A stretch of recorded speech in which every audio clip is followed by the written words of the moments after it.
Welcome back to the channel. This is going to be the last lecture of this chapter, यानी कि breathing and exchange का ये last lecture होने वाला है। और इस लेक्चर में हम न्यूरल कंट्रोल पढ़ेंगे कि ब्रीदिंग को कैसे कंट्रोल किया जाता है हमारे सेंट्रल नर्वस सिस्टम एंड कुछ कीमो रिसेप्टर्स के द्वारा जो हमारे बॉडी में अलग अलग जगह पे मौजूद होते हैं। इससे पहले मैं क्या करता हूँ, पिछले क्लास को रिवाइज करा देता हूँ। पिछले क्लास में हमने क्या पढ़ा था, हमने mainly haemoglobin oxygen dissociation curve के बारे में पढ़ा था, जहाँ पे हमने पढ़ा था कि कैसे कार्बन डाइऑक्साइड बढ़ता था। कार्बन डाइऑक्साइड बढ़ने के कारण H+ आयन इंक्रीज होता था, जिसके कारण पीएच डिक्रीज कर जाता था। और पीएच के डिक्रीज करने से जैसे ही पीएच डिक्रीज कर जाता था तो इसके कारण क्या होता था, जो कर्व है वो राइट की तरफ शिफ्ट होता था। और राइट की तरफ शिफ्ट होना यानी कि जो क्या होता है, ऑक्सीजन और हीमोग्लोबिन डिसोशिएट होती है और ऑक्सीजन किसको दे दिया जाता है, ऑक्सीजन डिलीवर कर दिया जाता है हमारे टिश्यू को। अगर यही चीज हम उल्टा कर दें, यही चीज उल्टा कर दे, यानी कि अगर हम कार्बन डाइऑक्साइड को कम कर दें, H+ आयन को कम कर दें, जिसके कारण पीएच क्या हो जाएगा, पीएच इंक्रीज हो जाएगा। और ये कैसा मीडियम हो जाएगा, ये बेसिक मीडियम हो जाएगा। और बेसिक मीडियम में क्या होता है, जो ग्राफ है वो लेफ्ट साइड की ओर शिफ्ट कर जाता है, जहां पे हीमोग्लोबिन और ऑक्सीजन एसोसिएट करते थे।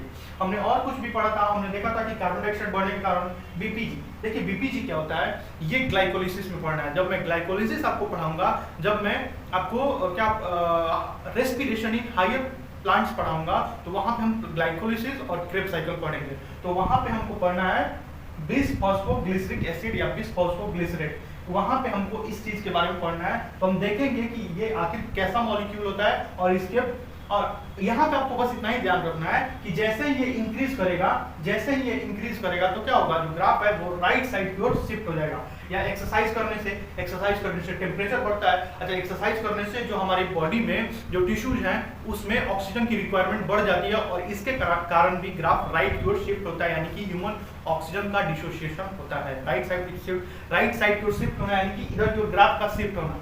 हमने ग्राफ कुछ इस तरह सिग्मोइड ग्राफ बनाया था। अगर ये ग्राफ राइट साइड की ओर शिफ्ट होता था तो हम देखते थे कि क्या होता था, सैचुरेशन क्या होता था, हीमोग्लोबिन और ऑक्सीजन का जो कॉम्बिनेशन था, कंबाइन करके हीमोग्लोबिन कंबाइन करके ऑक्सीजन के साथ जो बनाती थी, उसके बाद उसका डिसोसिएशन होता था। और डिसोसिएशन के कारण क्या होता था, जो ऑक्सीजन है ऑक्सीजन डिलीवर कर दिया जाता था। इनमें से अगर कोई भी फैक्टर बढ़ रहा है, CO2 बढ़ रहा है तो, बीपीजी बढ़ रहा है तो, एक्सरसाइज बढ़ रहा है तो, एल्टीट्यूड या एसिडिक मीडियम बढ़ रहा है तो, या टेम्परेचर बढ़ रहा है तो, इसमें से कोई भी फैक्टर अगर इंक्रीज कर रहा है तो ग्राफ राइट की ओर शिफ्ट होगा। और इनमें से कोई भी फैक्टर डिक्रीज कर रहा है तो ग्राफ लेफ्ट साइड की ओर शिफ्ट करता था, जिससे क्या होता था, जिससे ऑक्सीजनेशन होता था और ऑक्सीजन और हीमोग्लोबिन कंबाइन करते थे। अगर लेफ्ट साइड की ओर शिफ्ट करे तो, और राइट साइड की ओर शिफ्ट करे तो यानी कि हीमोग्लोबिन और ऑक्सीजन डिसोसिएट करते थे। तो मुझे ऐसा लगता है कि आपको पिछला लेक्चर एकदम अच्छे से समझ में आ गया है। आज हम पढ़ने वाले हैं न्यूरल कंट्रोल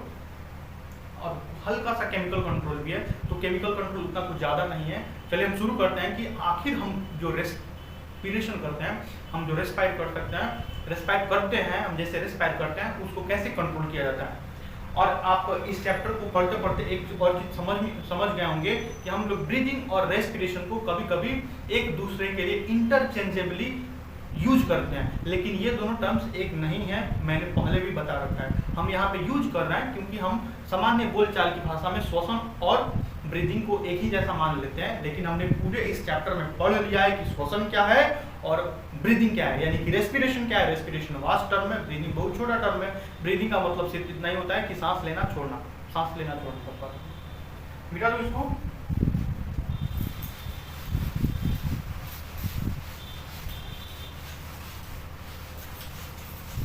न्यूरल हेडिंग डाल सकते हैं आप, न्यूरल कंट्रोल ऑफ रेस्पिरेशन, या सिर्फ आप हेडिंग डालिए control of respiration, control of respiration, respiration को कंट्रोल कैसे किया जाता है, हेडिंग डालिए।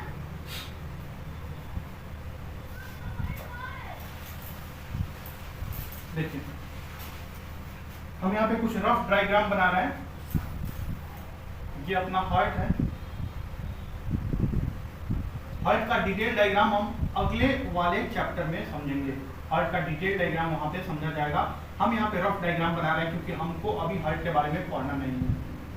अगले चैप्टर में पढ़ना है, इसलिए हमें यहाँ पे अपने काम भर के लिए बना है, ठीक है। यहाँ से क्या निकलती है, एओर्टा। यहाँ से क्या निकलती है, एओर्टा। लेफ्ट वेंट्रिकल से कौन सी आर्टरी निकलती है, लेफ्ट वेंट्रिकल से एओर्टा निकलती है, जो शरीर की सबसे बड़ी आर्टरी है। ये क्या है, एओर्टा। ये क्या है, एओर्टा। एओर्टा की बहुत सी ब्रांचेस हमारे बॉडी में जाती हैं। एओर्टा नीचे की ओर आएगी, बहुत सी ब्रांचेस लाएगी, और ऊपर की ओर भी ब्रांचेस ला जाती है।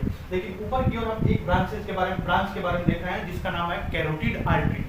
देखिए, एओर्टा हमारे शरीर की सबसे मोटी आर्टरी होती है, और एओर्टा की सैकड़ों ब्रांचेस हमारे बॉडी में। ध्यान रखने लायक बात यह है कि हमारे बॉडी में जितने भी टिश्यूज हैं, सभी को ब्लड डिलीवर किया जाता है। उसमें एओर्टा के ही बाइफर्केशन से, एओर्टा जब बाइफर्केट करती है तो पतली आर्टरीज जाके और एक ऑर्गन के हर एक टिश्यू, हर एक सेल को ब्लड सप्लाई करती है, और उस ब्लड में जो भी न्यूट्रिएंट होता है या जो भी गैसेज होती हैं, उनका ट्रांसपोर्ट किया जाता है। समझ में आ गया? यानी कि एओर्टा मेन ब्रांच है। एओर्टा के बाइफर्केशन से हमारे शरीर में प्रत्येक भाग को ब्लड सप्लाई किया जाता है। उसी प्रकार से एओर्टा हमारी बॉडी में ऊपर की ओर भी ब्लड सप्लाई करेगी। अरे नीचे की ओर करेगी, ऊपर की ओर भी तो करेगी ना।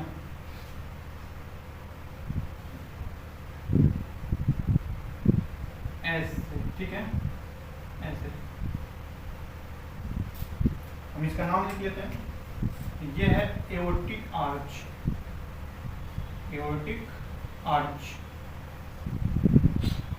यहां पे होता है कीमोरिसेप्टर।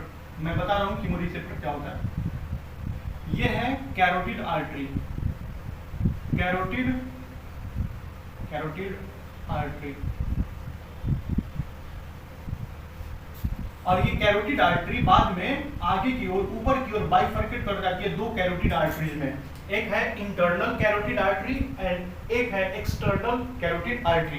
इंटरनल कैरोटिड आर्टरी हमारे ब्रेन को ब्लड सप्लाई करती है, वहीं पे जो एक्सटर्नल कैरोटिड आर्टरी है वो हमारे फेशियल ब्लड सप्लाई करती है, यानी कि यहाँ पे इन सभी में ब्लड को सप्लाई करती है, ठीक है। एओर्टा ऊपर की ओर गई, कैरोटिड आर्टरी बनाई। कैरोटिड आर्टरी दो पार्ट में बाइफर्केट कर रही और दोनों पार्ट ब्रेन में जाएंगे, ठीक है। ये इंटरनल कैरोटिड आर्टरी है, ये ब्रेन को ब्लड सप्लाई करेगी, और ये किसको ब्लड सप्लाई करेगी, ये हमारे फेशियल पार्ट को ब्लड सप्लाई करेगी, ठीक है। इसको हम बोलते हैं aortic chemoreceptor. Aortic chemo receptors, और ये है carotid chemoreceptors. Carotid chemo receptors. Chemo receptors क्या होते हैं? कीमो रिसेप्टर्स हमारे बॉडी में ऐसे रिसेप्टर्स होते हैं जो किसी खास केमिकल को क्या करते हैं, उस केमिकल के प्रेजेंस को रिसीव करते हैं और उनका सिग्नल आगे भेजते हैं। ये ऐसे रिसेप्टर्स होते हैं जो किसी भी केमिकल, अगर ये किसी खास केमिकल के प्रति रिसेप्टिव हैं और इनमें रिसेप्टिवनेस ज़्यादा है या जो भी हो, तो उस खास केमिकल के प्रेजेंस को ये क्या करते हैं, सेंस करते हैं, और सेंस करके ये आगे सिग्नल को आगे भेजते हैं।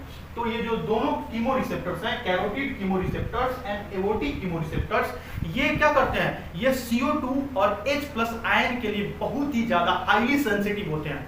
जैसे ही CO2 का कॉन्सेंट्रेशन या H+ का कॉन्सेंट्रेशन ब्लड में बढ़ेगा, ये क्या करेंगे, ये उस चीज को हाईली, क्योंकि ये उन दोनों के लिए हाईली सेंसिटिव होते हैं, तो ये उन दोनों के जैसे ही बढ़ेगा उनका कॉन्सेंट्रेशन, उन दोनों को रिसीव करेंगे, उन दोनों से सिग्नल को रिसीव करेंगे, और ये सिग्नल भेज देंगे कहाँ पे, ब्रेन में। और ब्रेन में हम देखेंगे कि कैसे कंट्रोल किया जाता है, ताकि हमारे ब्लड में CO2 का कॉन्सेंट्रेशन नीचे जाए, H+ का कॉन्सेंट्रेशन नीचे जाए।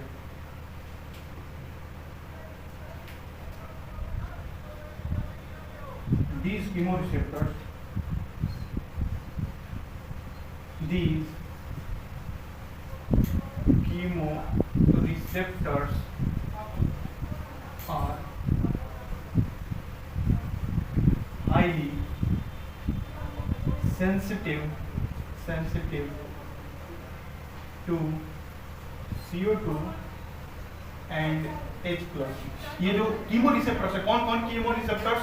Carotid chemoreceptor and aortic chemoreceptor, ये दोनों हाईली सेंसिटिव होते हैं CO2 एंड H plus के concentration. Chemoreceptor are highly sensitive to CO2 and H plus concentration in blood। तो क्या होगा, जैसे ही CO2 या CO2 बढ़ेगा और H plus बढ़ेगा, ये क्या करेंगे, कीमोरिसेप्टर्स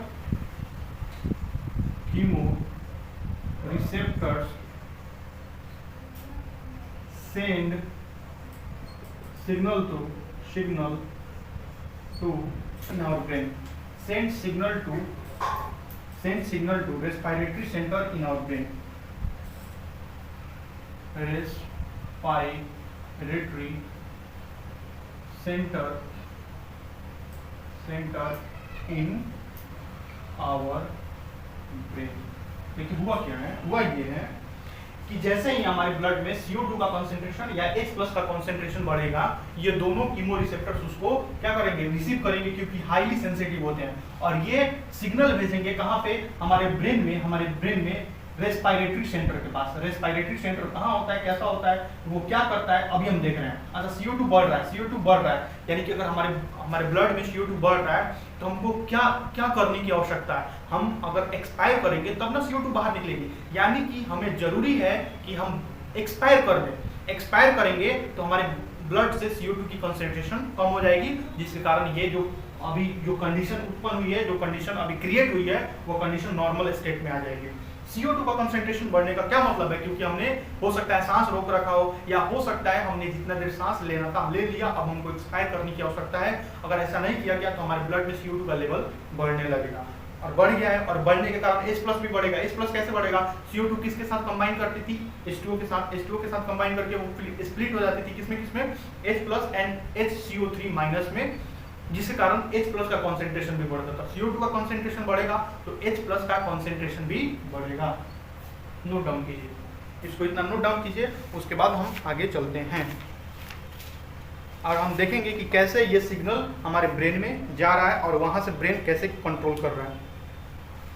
ठीक है, मिटा दूं मिटा रहा हूँ।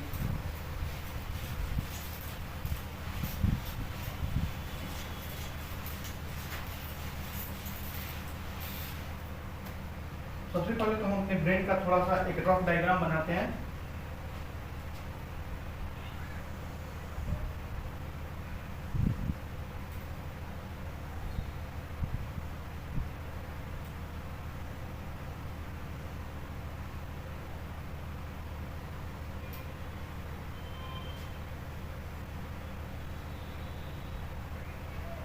एक सेकेंड,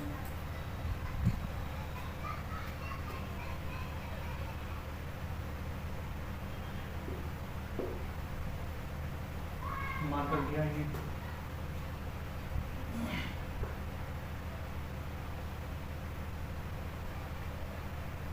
ये रहा।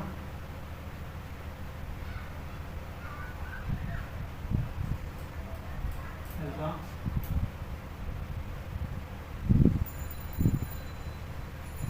ठीक है, तो ये है हम अपना, ये है हमारा ब्रेन। ये क्या है, ये हमारा ब्रेन है। ये है फोर ब्रेन यानी कि सेरिब्रम। ये है मिड ब्रेन, ये है पॉन्स, ये है मेड्यूला और ये है स्पाइनल कॉर्ड। फोर ब्रेन यानी कि क्या, फोर ब्रेन यानी कि left hemisphere and right hemisphere. ये है हमारा मिड ब्रेन के बाद ये है पॉन्स, ये है मेड्यूला और ये है स्पाइनल कॉर्ड। देखिए, हम अपने ब्रेन के स्ट्रक्चर को पूरे डिटेल में पढ़ेंगे। कहाँ पे पढ़ेंगे, न्यूरल कंट्रोल एंड कोऑर्डिनेशन में। अभी हम अपने ब्रेन के रफ डायग्राम को देख रहे हैं, थोड़े से चीज़ों को पढ़ रहे हैं, क्योंकि हम अभी रेस्पिरेशन के बारे में पढ़ रहे हैं। अभी ही अगर हम ब्रेन के बारे में पढ़ना शुरू कर देंगे तो इस चैप्टर में वो वाला चैप्टर चला जाएगा, उसके लिए अलग सेपरेट चैप्टर बनाया गया है। हाँ, लेकिन अगर आपको ऐसा लग रहा है कि अभी थोड़ा हमको ब्रेन के बारे में जानना है, तो मैंने क्लास 10th के लिए भी पढ़ा रखा है न्यूरल कंट्रोल एंड कोऑर्डिनेशन। वहाँ से आप 5 या 6 लेक्चर है, छोटा छोटा लेक्चर है, आधा घंटा या 45 मिनट का लेक्चर है, वहाँ से आप जाके ब्रेन वाले पार्ट को देख सकते हैं ताकि आप समझ जाएं कि ब्रेन का स्ट्रक्चर कैसा होता है। देखिए हमारे ब्रेन में ये है ये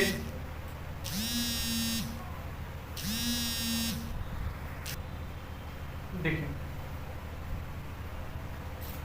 ये क्या है, ये लेफ्ट हेमिस्फीयर है, लेफ्ट हेमिस्फीयर एंड ये राइट हेमिस्फीयर है। ये जो दोनों हेमिस्फीयर है, हमारा जो ब्रेन होता है, हमारा जो फोर ब्रेन होता है, वो 2 पार्ट में डिवाइडेड होता है। एक होता है लेफ्ट हेमिस्फीयर एंड एक होता है राइट हेमिस्फीयर। उसी को हम लोग लैटरली देख रहे हैं, हम लैटरली ऐसे देख रहे हैं, हम ऐसे देख रहे हैं। ये हमारा डोर्सल पार्ट है, ये वेंट्रल पार्ट है, ये डोर्सल पार्ट है, ये वेंट्रल पार्ट है, ये डोर्सल वेंट्रल। तो हम लोग इस प्रकार से कुछ देख रहे हैं। तो ये क्या हुआ, ये फोर ब्रेन हुआ, फोर ब्रेन को क्या बोलते हैं, सेरिब्रम, सेरिब्रम। ये क्या है, मिड ब्रेन, ये है पॉन्स। पॉन्स किसका काम करता है, पॉन्स एक ब्रिज के रूप में काम करता है। किसके बीच में, ये सेरिबेलम, इधर होता है सेरिबेलम, यहाँ पे जो पॉन्स है, ये सेरिब्रम और सेरिबेलम के बीच में ब्रिज के रूप में काम करता है, ये सेरिबेलम। और ये है मेड्यूला, क्या ये मेड्यूला, और ये क्या है, स्पाइनल कॉर्ड।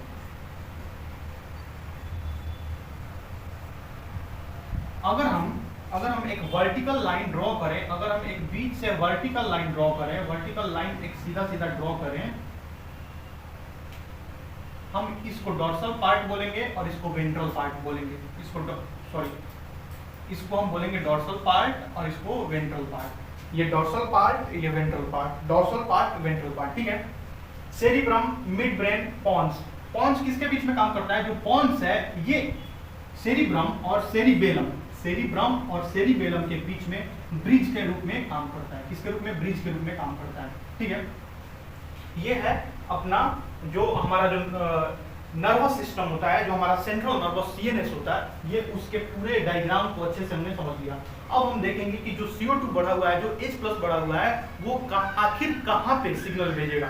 जो कीमो रिसेप्टर्स थे, उन्होंने CO2 को और H+ के कॉन्सेंट्रेशन को जो बढ़ा हुआ था उसको रिसीव किया था और उन्होंने स्टिमुलेट किया था। किसको स्टिमुलेट किया था, तो हम इसमें देखने जा रहे हैं। तो सबसे पहले आप इसको नोट डाउन कीजिए और दोबारा बनाइए। मैं इसी पे मिटा के बनाने वाला हूँ। सबसे पहले इसको बना लीजिए और दोबारा बनाइए, बना के दोबारा बनाइए ताकि उसमें हम समझ सकें। मिटा दूं, मैं क्यों मिटा दूं, आप अपना बना चुके होंगे।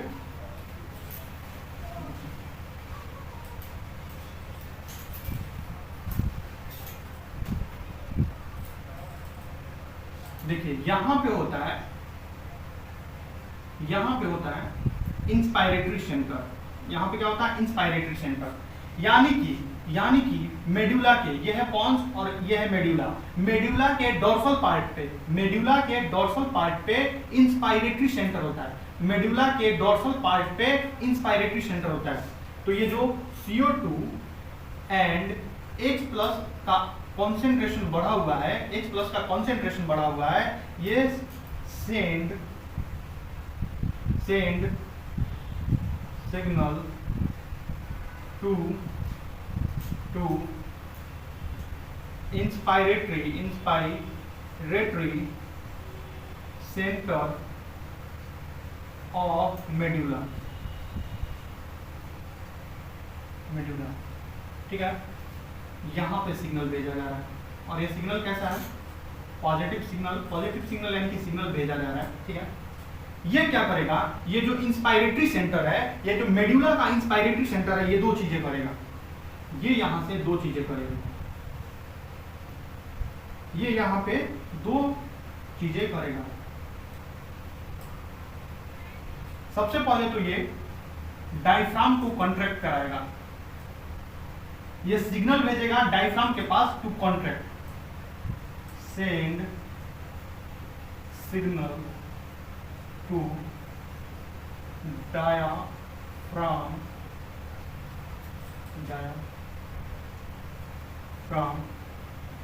To contract so do send signal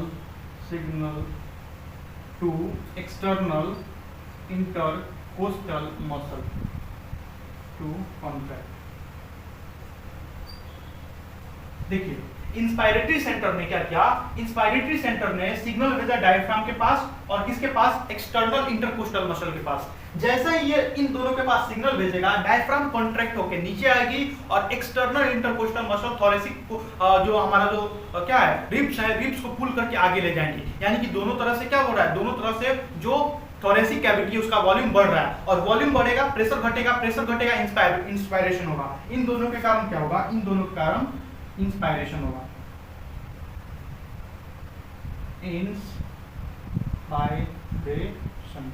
inspiration. अब देखिए हम ऐसा तो नहीं है कि हम दिन भर इंस्पायर किए जा रहे हैं। कितना इंस्पायर करेंगे, इंस्पायर करने के भी एक लिमिट होता है। जब हम इंस्पायर करते हैं तो हमारे लंग्स में जो एल्वियोलाई है वो फुल्ली स्ट्रेच्ड कंडीशन में आ जाती है। वो एक ऐसे कंडीशन में चली जाती है जहां पे लंग्स में पूरा तरह से एयर फिल्ड हो जाता है। और जैसे ही ऐसा कंडीशन होता है तो जो एल्वियोलाई है, एल्वियोलाइज के वॉल में जो स्ट्रेच रिसेप्टर्स हैं, वो स्ट्रेच रिसेप्टर सिग्नल भेजते हैं कि हो गया, अब इंस्पायरेशन कम कीजिए, अब खत्म कीजिए, अब एक्सपायर कीजिए, अब जो इंस्पायरेशन का जो प्रोसेस है उसको रोक दीजिए। क्या कीजिए, उसको रोक दीजिए। जैसे ही इंस्पायरेशन होता है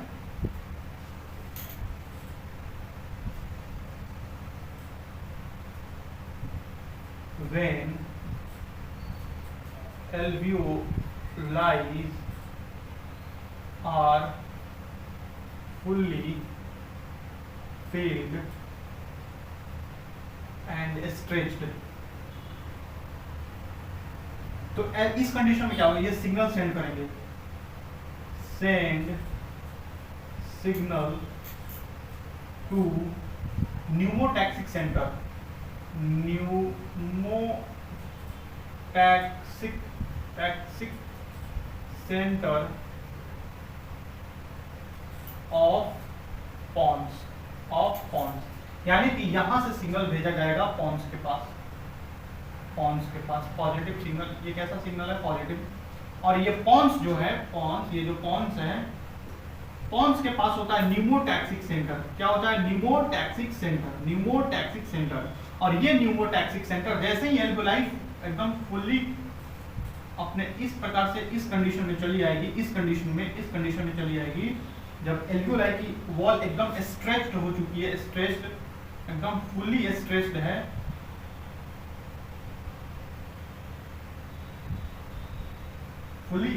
है, तो जब एल्वियोलाई पूरी तरीके से फिल्ड हो गई है और ये जब स्ट्रेस्ड कंडीशन में है, तो ये सिग्नल भेजेगी न्यूमोटैक्सिक सेंटर के पास। किसके पास, न्यूमोटैक्सिक सेंटर के पास, जो कि पॉन्स में होता है। और जैसे ये सिग्नल पॉन्स में आएगा, पॉन्स क्या करेगा, पॉन्स इसके प्रभाव को रोक देगा, रोक देगा।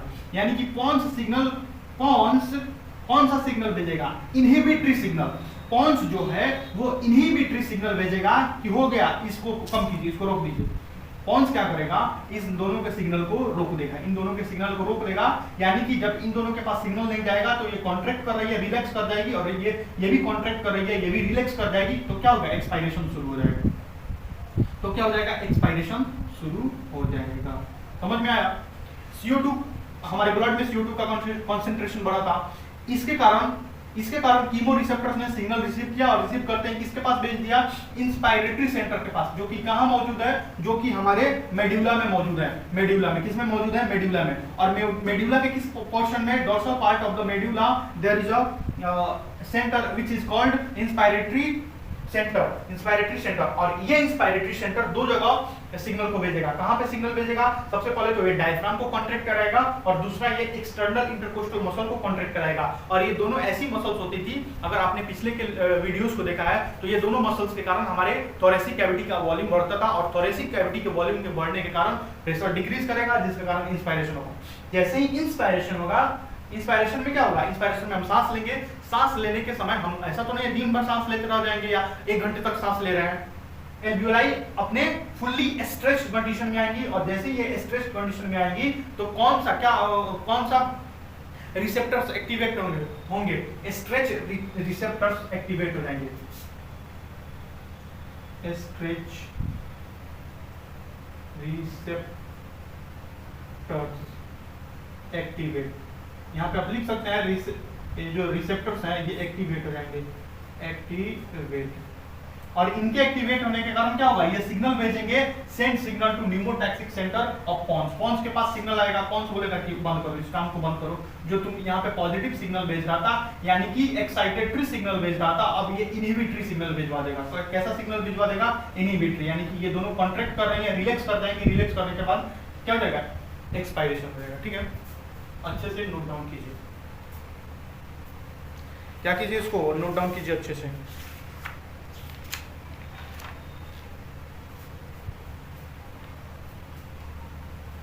मिटा लूं, मिटा हूं,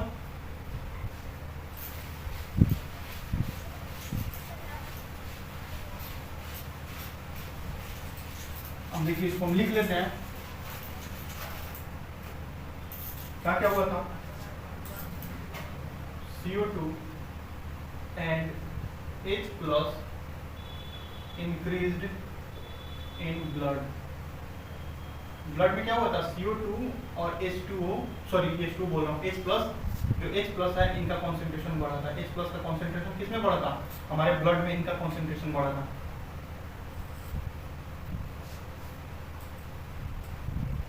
कीमोरिसेप्टर्स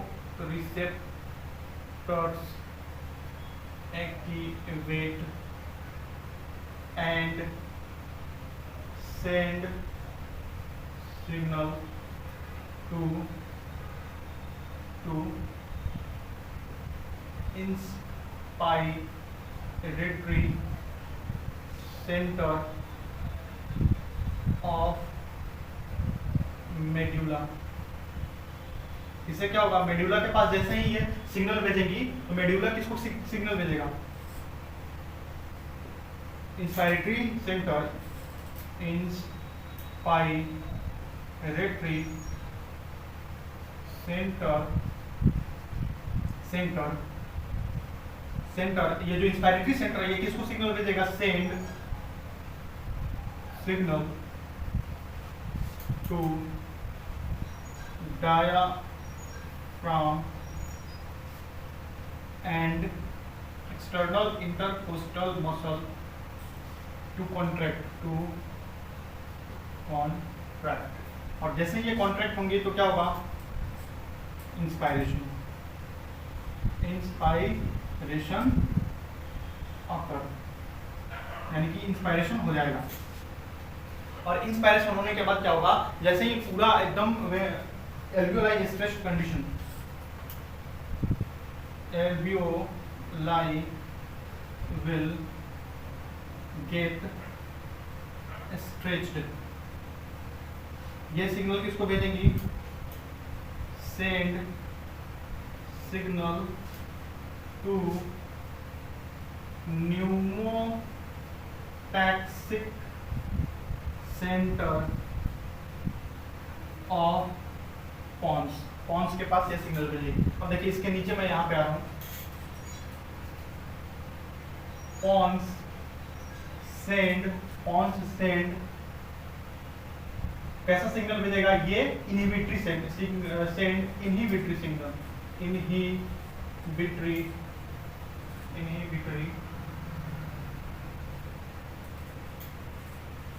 सिग्नल टू, किसके पास सिग्नल भेजेगा, inhibitory signal to inspiratory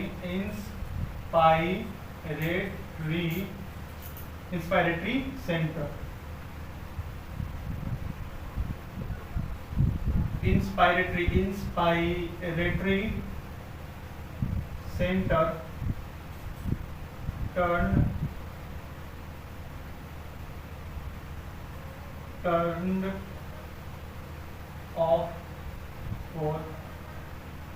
turned off for 3 second. ठीक है, फिर से समझ लीजिए, जैसे ही हमारे ब्लड में CO2 H प्लस का कॉन्सेंट्रेशन बढ़ेगा क्या होगा, कीमो रिसेप्टर्स एक्टिवेट होंगे। कौन कौन से chemo receptors, aortic chemo receptors and carotid artery में जो कीमो रिसेप्टर्स हैं वो एक्टिवेट होंगे, वो सिग्नल को रिसीव करेंगे और वो कहाँ भेजेंगे, inspiratory centre which is present in the, वो कहाँ पे प्रेजेंट है, वो मेडुला में प्रेजेंट है। जैसे ये मेडुला में सिग्नल आएगा, ये signal inspiratory centre send signal to diaphragm and external intercostal muscle to contract, यानी कि इंस्पायरेटरी सेंटर मेडुला बोल रहा हूँ, डायफ्राम और एक्सटर्नल इंटरकोस्टल मसल को सेंड सिग्नल भेजेगी ताकि आप लोग कॉन्ट्रैक्ट कीजिए, जिससे वॉल्यूम जो है वॉल्यूम बढ़ेगा, प्रेशर डिक्रीज कर जाएगा और जिसके कारण इंस्पायरेशन ऑकर होगा। जब हम इंस्पायर कर रहे होंगे तो एक ऐसा कंडीशन आएगा जब एल्वियोलाई विल गेट स्ट्रेच, और ये जो स्ट्रेच हो जाएंगी और ये स्ट्रेच होने के कारण इनमें जो स्ट्रेच रिसेप्टर एल्वियोलाइज के वॉल में जो स्ट्रेच रिसेप्टर्स हैं वो सिग्नल किसके पास भेजेंगे, send signal to pneumotaxic centre of pons, यानी कि पॉन्स के पास जो न्यूमोटैक्सिक सेंटर है वहां पे सिग्नल भेजा जाएगा। Pons send signal, pons signal send करेगा, पॉन्स सेंड इनहिबिटरी सिग्नल, कौन सा सिग्नल, इनहिबिटरी, यानी कि अब ये एक्साइटेटरी सिग्नल नहीं भेज रहा है, अब उसे कुछ करवाना नहीं, अब उसको रोकना है, इनहिबिटरी यानी कि रोकना, रोकने वाला सिग्नल भेजेगा किसके पास, इंस्पायरेटरी सेंटर के पास, और जिसके कारण इंस्पायरेटरी सेंटर 3 सेकंड के लिए ऑफ हो जाएगी और 3 सेकंड में हम लोग क्या करेंगे, एक्सपायर करेंगे, एक्सपायरेशन ऑकर। ये 2 सेकंड के लिए होता है, 2 सेकंड, यानी कि आप ऐसा देखिए, अगर हम ब्रीदिंग को इस प्रकार से कुछ लिख दें तो इसमें 2 सेकंड हम लोग इंस्पायर करते हैं, इंस्पायर, और 3 सेकंड के लिए एक्सपायर करते हैं, एक्सपायर, और इन दोनों को मिलाकर हम क्या बोलते हैं, ब्रीदिंग, इसको हम क्या बोलते हैं, ब्रीदिंग, ब्रीदिंग। इंस्पायर कितने, 2 सेकंड, 2 सेकंड के लिए, और एक्सपायर कितने, 3 सेकंड के लिए, और जो ब्रीदिंग होता है वो दोनों को मिलाकर बोलते हैं। इसके हिसाब से ब्रीदिंग कितने सेकंड के लिए हो जाएगा, 2 और 3 5 सेकंड के लिए, और अगर हम इसी 5 को 60 से डिवाइड करें तो कितना एवरेज आता है, 12, यानी कि हम 1 मिनट में 12 बार सांस लेते और छोड़ते हैं, 12 बार सांस लेते भी हैं और छोड़ते भी हैं, जिसको हम ब्रीदिंग बोलते हैं। क्या बोलते हैं, ब्रीदिंग। समझ में आ गया, नोट डाउन कीजिए, इसको अच्छे से नोट डाउन कीजिए, इसको अच्छे से नोट डाउन कीजिए ताकि हम लोग आगे चल सकें।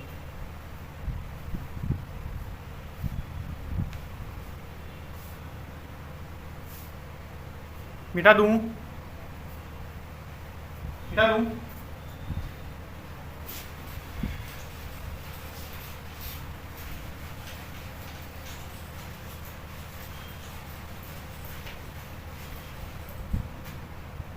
अब आप हेडिंग डालिए। अब हम अपने चैप्टर के लास्ट क्वेश्चन पे आ गए हैं, जिसका नाम है, जिसका क्या नाम है, हम पढ़ने वाले हैं डिसीज के बारे में। जितने भी रेस्पिरेटरी डिसीज हैं, जो भी दिया गया है, 1 2, हालांकि 3 डिसीज के बारे में दिया गया है। एक क्या है, एक अस्थमा है, एक एम्फाइसीमा है, और एक लास्ट वाला जो है जिसका नाम क्या है, ऑक्यूपेशनल हजार्ड्स। ऑक्यूपेशनल हजार्ड्स का मतलब ये होगा कि वैसे डिसीज, वैसे रेस्पिरेटरी डिसीज जो हमको किसी ऑक्यूपेशन के कारण, किसी व्यवसाय, किसी पेशा के कारण, अगर हम कहीं पे रह रहे हैं, किसी व्यवसायिक स्थान पे रह रहे हैं और जिसके कारण हमारे रेस्पिरेटरी सिस्टम में गड़बड़ी आ रही है, तो वो ऑक्यूपेशनल हजार्ड्स हैं। ऑक्यूपेशनल हजार्ड्स उन्हीं के कारण हमारे रेस्पिरेटरी सिस्टम में कुछ गड़बड़ी आ रही है, जिनके बारे में इस चैप्टर में थोड़ा सा बात किया गया है।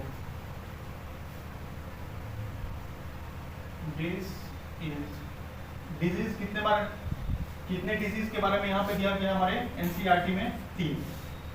सबसे पहले तो अस्थमा है, दूसरा है emphysema,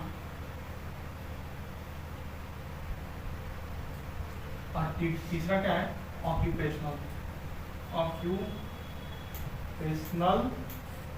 disease.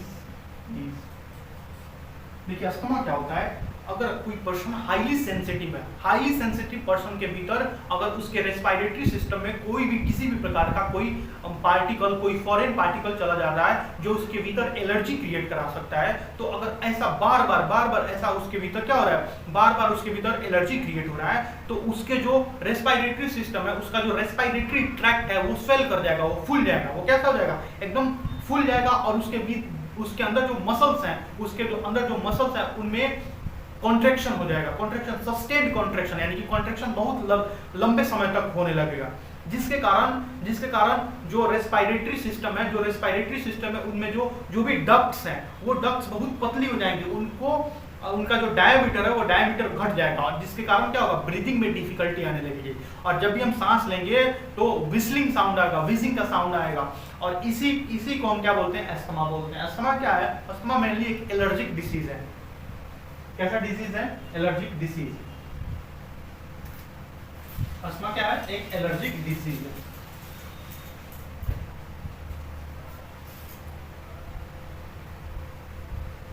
Asthma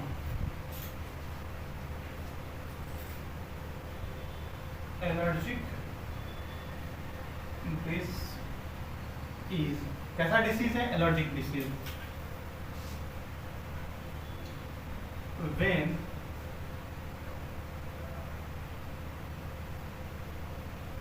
allergen go into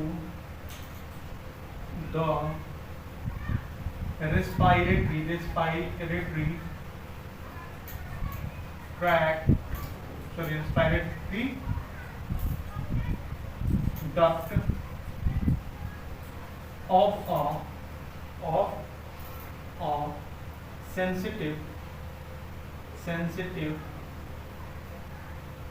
person, it creates allergic reactions,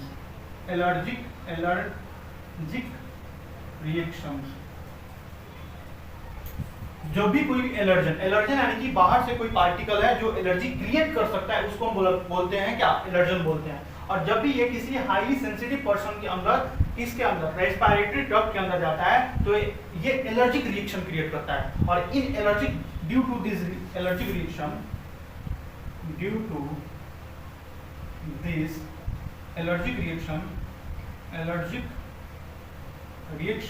क्या होता है, सबसे पहले इन्फ्लामेशन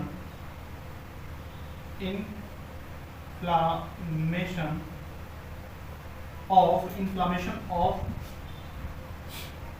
किसमें इन्फ्लामेशन हो जाता है, ducts of respiratory system, inflammation of bronchus and bronchioles, यानी कि किसमें क्या हो जाता है, इन्फ्लामेशन यानी कि स्वेलिंग, फूल जाना। उसमें क्या होता है, वो इन्फ्लामेट करके और फूल जाती है कौन सी चीजें, ब्रोंकस एंड ब्रोंक्यूल्स फूल जाती हैं। इन्फ्लामेशन का मतलब ही होता है फूल जाना। इन्फ्लामेशन यानी कि कहीं भी अगर इन्फ्लामेशन हो रहा है यानी कि वहां पे स्वेलिंग आ गई है, फूल गई। तो किस चीज में ये एलर्जिक रिएक्शन करा के किस चीज में इन्फ्लामेशन करा देती है, ब्रोंकस में एंड ब्रोंक्यूल्स में। जो दूसरी चीज होती है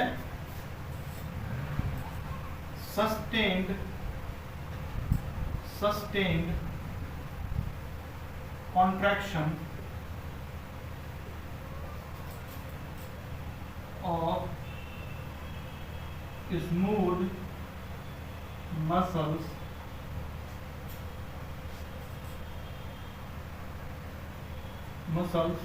of these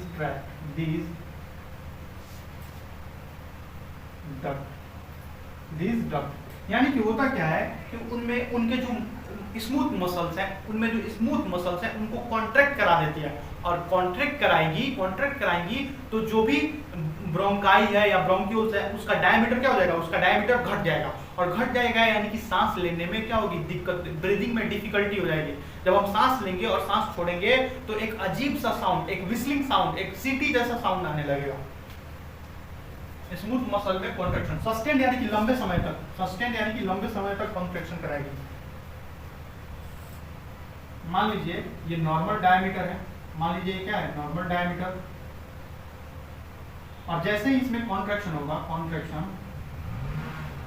कॉन्ट्रैक्शन तो इसका डायमीटर बहुत पतला हो जाएगा। इसका डायमीटर क्या होगा, बहुत पतला हो जाएगा, जिसके कारण हमको ब्रीदिंग में बहुत ज्यादा डिफिकल्टी आने लगेगी। ब्रीदिंग में क्या होगी, ब्रीदिंग में डिफिकल्टी आने लगेगी ड्यू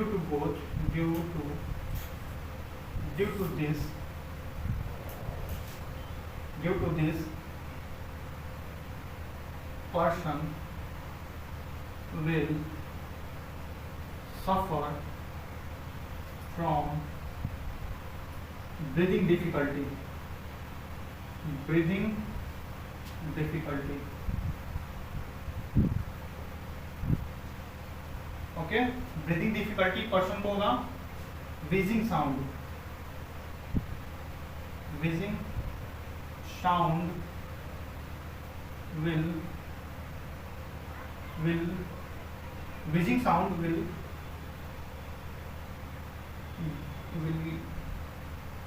appear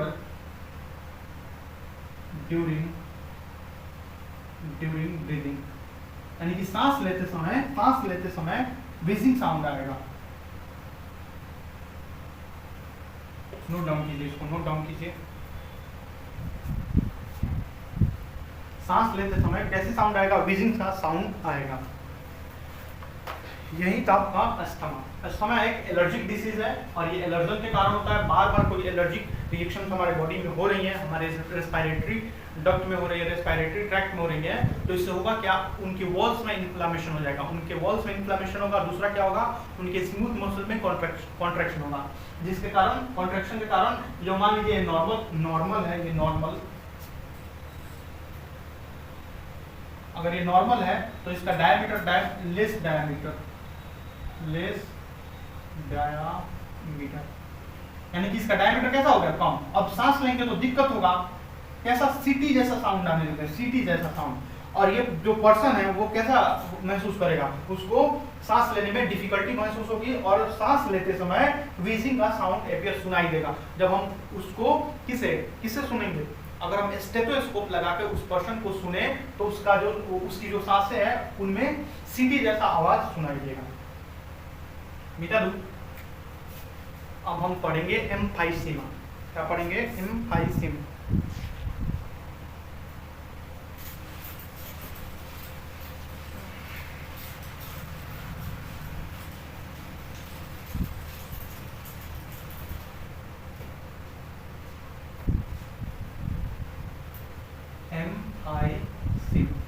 देखिए एम्फाइसीमा क्या होता है. सबसे पहले तो ये क्रोनिक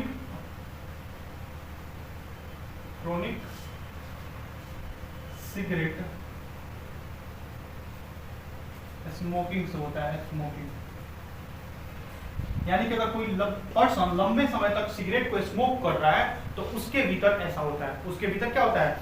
उसके भीतर एम्फाइसीमा होता है. एम्फाइसीमा क्या होता है? एम्फाइसीमा के समय जो एल्वियोलाइज की वॉल है वो डैमेज हो जाती है और डिफ्यूजन, ऑक्सीजन और कार्बन डाइऑक्साइड का डिफ्यूजन बहुत कम हो पाता है.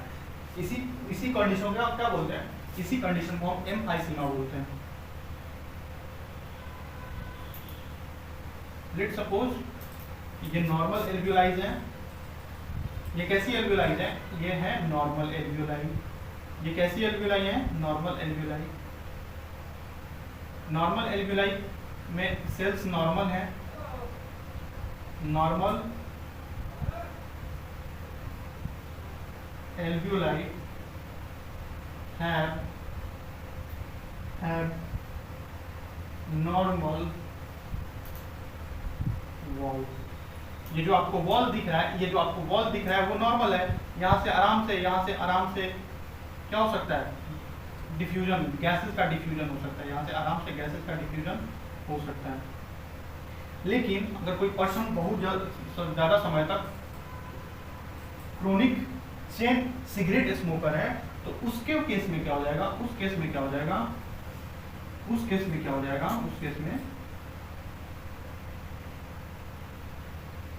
हो जाएगा? ये जो एल्वियोलाइज है ये डैमेज हो जाएंगे. ये क्या हो जाएंगी? डैमेज. और डैमेज हो जाएंगी तो यहाँ से डिफ्यूजन हो नहीं पाएगा.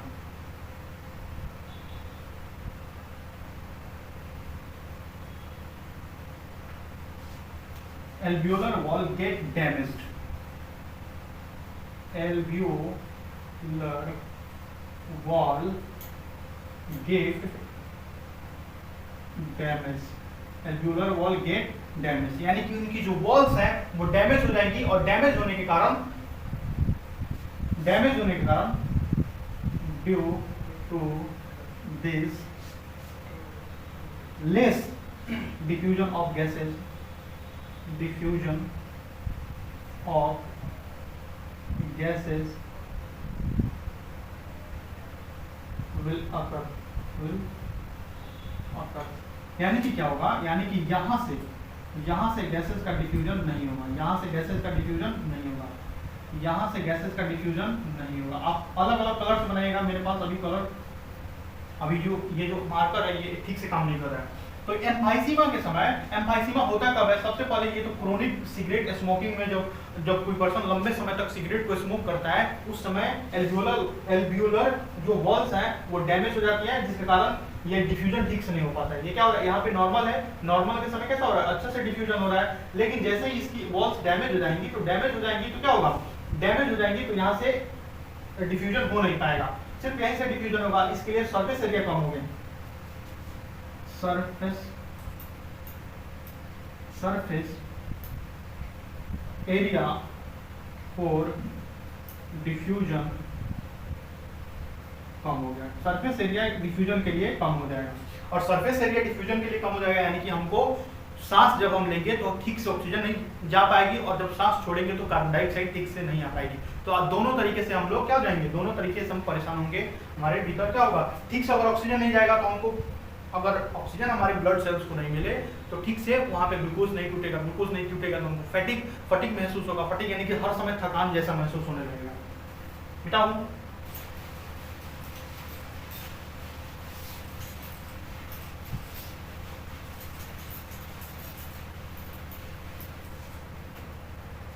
occupational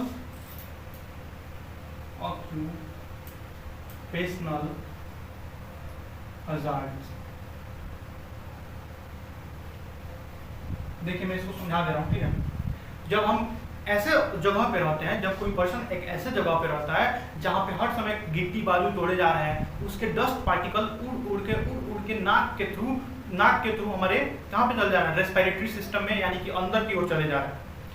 जब अंदर की ओर जाएंगे तो उनसे रिएक्शन होगी, और रिएक्शन के कारण, और वो हमारे अंदर के हमारी अंदर को जो मेम्ब्रेन है, जो सेल्स हैं, उनको डैमेज करेंगी, बार बार डैमेज करेंगी, बार बार निकलेंगी, बार बार डैमेज करेंगी, बार बार निकलेंगी। तो होगा ये कि अपने से कोशिकाएं अपने से रिपेयर करने का कोशिश करेंगी। और लेकिन अगर ये प्रोसेस बार बार हो रहा है, लगातार हो रहा है, तो कोशिकाओं के ऊपर वो जो मेम्ब्रेन है उसके ऊपर फाइब्रोसिस हो जाएगा, यानी कि फाइबर की लेयर, फाइब्रस लेयर आ जाएगी, फाइब्रस टिश्यू की लेयर आ जाएगी, और जिसके कारण क्या होगा, ब्रीदिंग में डिफिकल्टी महसूस होने लगेगी।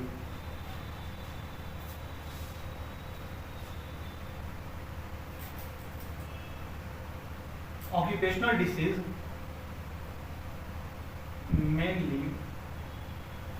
mainly related to coal workers,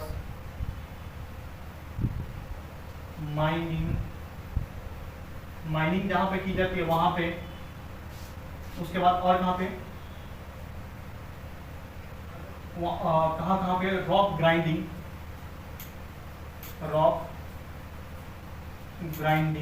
जहाँ पे रॉक बड़े बड़े पत्थरों को तोड़ कर छोटा किया जाता है, वहाँ पे भी ये जो पार्टिकल्स हैं वो हमारे अंदर चले जाते हैं। ये जो पार्टिकल्स हैं, इसके छोटे छोटे पार्टिकल्स हमारे अंदर चले जाते हैं। Small particle of dust, silica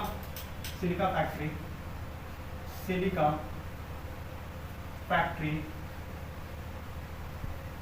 asbestos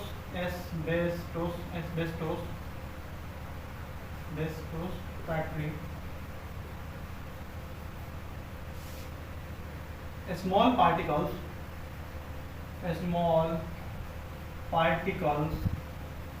go into respiratory system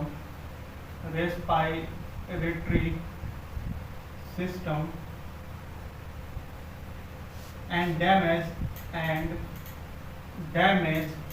cells।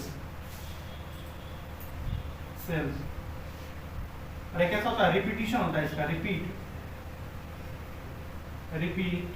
repetition of this process sales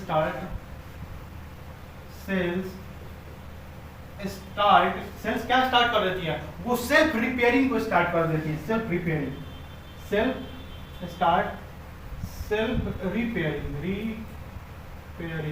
यानी कि अपने से ठीक होने का कोशिश करती हैं।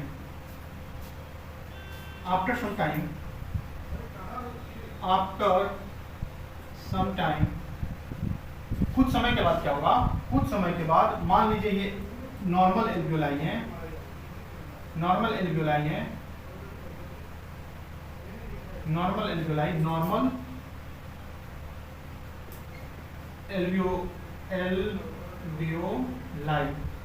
होगा ये कि इसमें ना फाइब्रोसिस हो जाएगा। इसमें क्या हो जाएगा? फाइब्रोसिस। ये एल्वियोलाई है,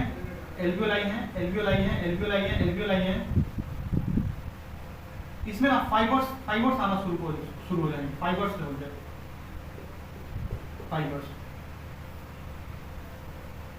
फाइब्रोसिस अकर। बार बार जब सेल्फ रिपेयरिंग होगा, जब टिश्यूज का, जब सेल्स का बार बार सेल्फ रिपेयरिंग होगा, तो टिश्यू सेल्फ रिपेयरिंग से बचने के लिए इसके ऊपर क्या जमा देंगी? इसके ऊपर फाइब्रस टिश्यू की लेयर आ जाएगी। और ये फाइब्रस टिश्यू की लेयर किसमें दिक्कत करेंगे? फिर से डिफ्यूजन में दिक्कत होगा।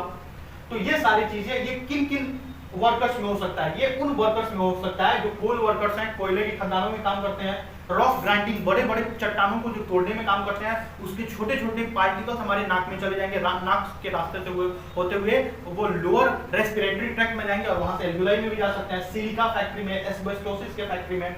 ठीक है, डिसीज कौन से हैं?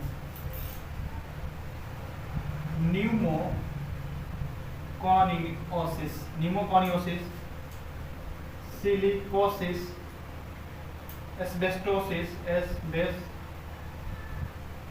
ये सारे डिसीज हैं। ये सिलिका फैक्ट्री में रहने वाले वर्कर्स को होता है, ये एस्बेस्टस के फैक्ट्री में रहने वाले वर्कर्स को होता है, और ये ऐसे वर्कर्स को होता है जो रॉक ग्राइंडिंग का काम करते हैं।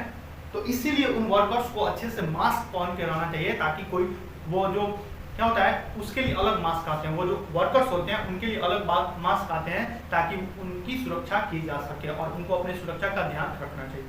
तो हम इस लेक्चर को यहीं पे समाप्त करते हैं, और इस लेक्चर के समाप्त होने के साथ साथ ही ये chapter breathing and exchange of gases पूरे अच्छे तरीके से कंप्लीट हो चुका है।